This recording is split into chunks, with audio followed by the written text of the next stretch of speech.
শ্রীরামকৃষ্ণ প্রসঙ্গে মহেন্দ্রনাথ দত্ত লিখছেন যে তিনি হাসি তামাশা করতে পারতেন।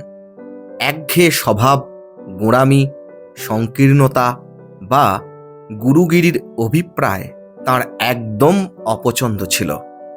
কৌতুককে এসবের বিরুদ্ধে অস্ত্রস্বরূপ ব্যবহার করতেন।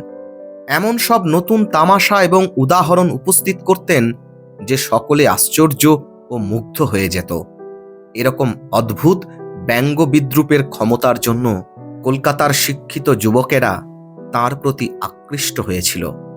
দক্ষিণেশ্বরে তাঁর ঘরে যেমন সৎপ্রসঙ্গ হয়েছে, তেমনি নাচ, গান, রঙ্গরসও হয়েছে। তিনি এমন রহস্য ভরে কৌতুক করতেন যে সকলে হেসে কুটিপাটি হতো।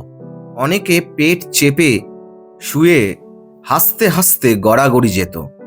এরপর তিনি আবার উপস্থিত ব্যক্তিদের জিজ্ঞাসা করতেন, এতে কি দোষ হবে? ভক্তরা বলতেন, না না, আপনি বলুন, বেশ ভালো লাগছে।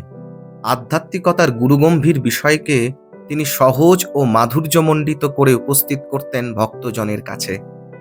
সরসতা ও কৌতুকের পরিবেশকে করে তুলতেন প্রাণোচ্ছল।